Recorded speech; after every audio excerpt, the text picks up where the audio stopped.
नवरात्रि पर जानिए मनमानी पूजा किसे कहते हैं। शास्त्रों के खिलाफ साधना यानी धार्मिक ग्रंथों के खिलाफ भक्ति करने को मनमाना आचरण कहते हैं, जिसे करने से शादी को कोई फायदा नहीं होता।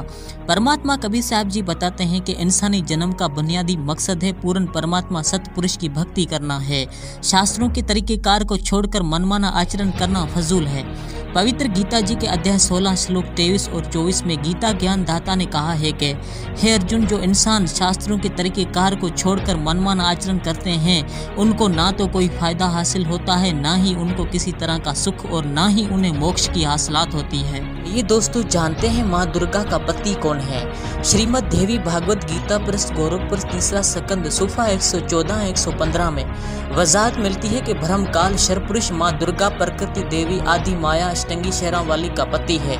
यहाँ दुर्गा को भवानी और काल को परम पुरुष रूप से संबोधित किया गया है और सृष्टि रूप से लिखा गया है कि वो साथ रहते हैं, और ये भी कहा गया है कि दोनों के बीच अभेद संबंध है। देवी भागवत पुराण में देवी दुर्गा बिल्कुल साफ तौर पर इस भ्रम काल को शरपुरुष को पूजा करने के बारे में बताती है, क्योंकि वो त्रिदेव ब्रह्मा विष्णु और शिव से ऊपर है। यही सबूत संक्षिप्त देवी भागवत के तीसरे स्कंद पेज नंबर 129 पर भी मिलता है। देवी ने कहा, मैं और भ्रम काल एक ही हैं, मुझ में और इन भ्रम में कोई भी जरा सा भी फर्क नहीं है। दुर्गा और काल ब्रह्मा विष्णु और शिव के माता पिता हैं। ज्योति निरंजन ब्रह्म काल दूसरे तीन रूप धारण करके ब्रह्म लोक में तीन गुप्त जगहों, एक रजगुण प्रधान क्षेत्र, एक तमगुण प्रधान क्षेत्र बनाकर रहता है, और प्रकृति दुर्गा अष्टंगी जो अपनी पत्नी रूप में रखता है।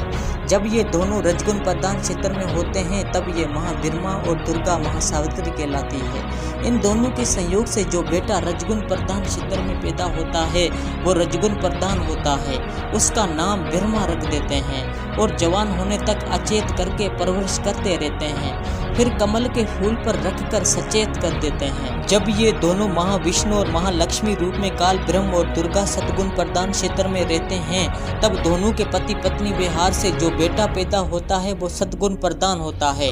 कुछ दिन बाद बच्चे को अचेत करके जवान होने तक परवरिश करते रहते हैं, फिर शीश नाग की शैया पर सुला देते हैं, फिर सचेत कर देते हैं।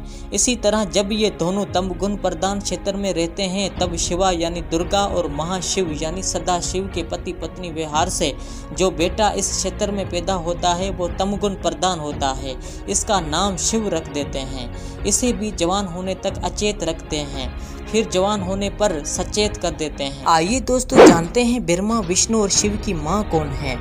विष्णु जी ने बताया कि माँ दुर्गा अपने तीनों की माता है।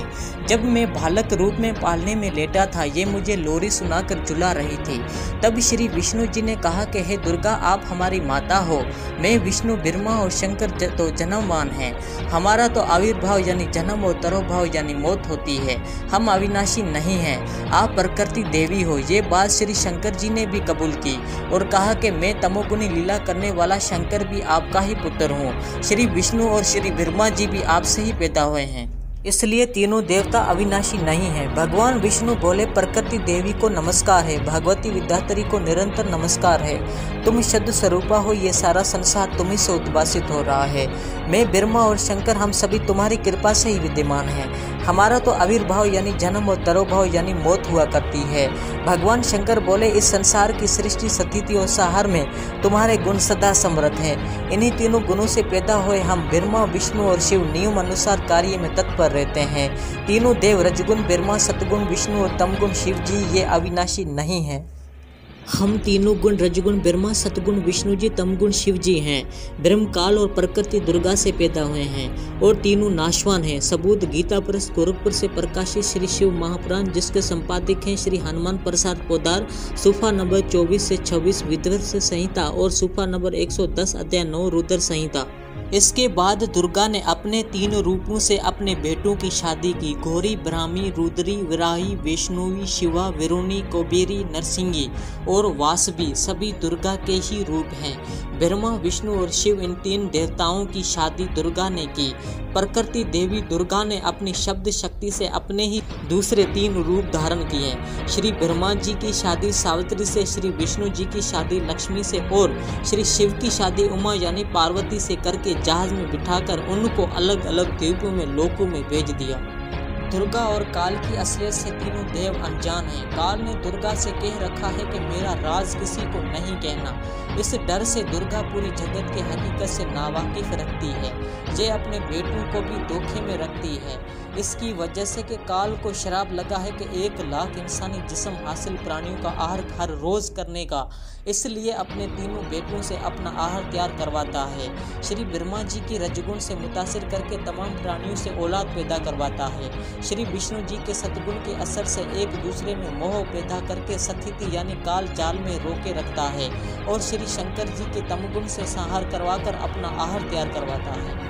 आइए दोस्तों, अब जानते हैं नवरात्रि पर व्रत करना कहाँ तक सही है। इसका जवाब शास्त्रों में दिया गया है। गीता अध्याय 6 श्लोक 16 में बताया है कि योग यानी परमात्मा से मिलने का मकसद बिल्कुल ना खाने वाले यानी व्रत रखने वाले का मुकम्मल नहीं होता। इसलिए नवरात्रि के दौरान किए गए व्रत भी फायदेमंद नहीं है।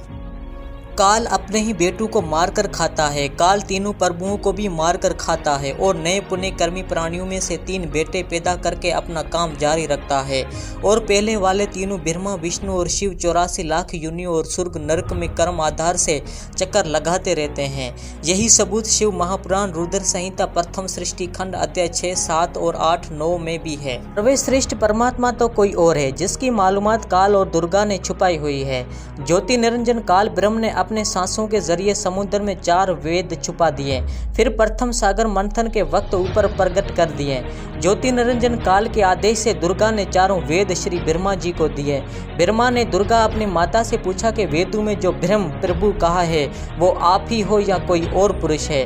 दुर्गा ने काल से डर से हकीकत छुपाने की कोशिश करते हुए कहा कि मैं और ब्रह्म एक ही हैं, कोई फर्क नहीं है। फिर भी हकीकत नहीं छुपी।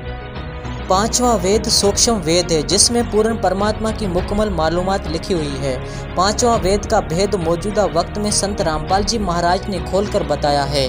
जो लोग वेदों और पुराणों को नहीं समझ पाए हैं वो ब्रह्मा विष्णु और महेश और दुर्गा की ही पूजा करते रहते हैं, जबकि परमात्मा तो इस काल के लोग से भी कोई और है जिसका नाम कबीर है, जो पूरी कायनात का खालिक है। देवी पुराण में दुर्गा जी हिमालय राजा को अपनी पूजा करने के लिए मना कर रही है। देवी महापुराण के 7वें सकन सूफा 562-563 पर सबूत है कि श्री देवी जी ने राजा हिमालय को आदेश देते हुए कहा कि हे राजन, दूसरे सब बातों को छोड़कर सिर्फ एक ओम नाम का जाप कर। ब्रह्म की हासिलात का यही वाहद मंत्र है। मतलब है कि ब्रह्म साधना का सिर्फ एक ओम मंत्र नाम का जाप है। इससे ब्रह्म की हासिलात होती है और वो साधिक ब्रह्म लोक में चला जाता है। दुर्गा के मना करने के बाद भी आप सच्चाई से नावाकिफ होकर इसकी पूजा मनमाने तौर पर कर रहे हैं। आइए दोस्तों, अब जानते हैं परमात्मा कौन है, कहाँ लिखी है इसके बारे में मालूमात। ऋग्वेद मंडल नंबर 9 सूक्त 86 मंत्र 17, 18, 19 और 20 में सबूत है कि वो एक परमात्मा सबका मालिक एक कबीर साहब जी हैं जिन्होंने हम सब की तकलीफ की है। पवित्र सामवेद संख्या 359 अध्याय 4 खंड 25 श्लोक 8 में सबूत है कि जो कबीर देव कबीर साहब जी तत्व ज्ञान लेकर संसार में आता है वो सर्वशक्तिमान सर्व सुख दाता और सर्व के पूजा करने योग्य है। परमेश्वर पूर्ण ब्रह्म कबीर साहब जी हैं जो तत्वदर्शी संत की भूमिका में धरती पर अवतरित हैं, जो ब्रह्मा विष्णु और शिव के दाता, काल और दुर्गा के पिता और हम सब के जनक हैं। ये वक्त फजूल गंवाने का नहीं, जल्द से जल्द सही फैसला लेने का है। लोक वेद आधारित भक्ति को छोड़कर संत रामपाल जी महाराज जी के शरण में जाने का है।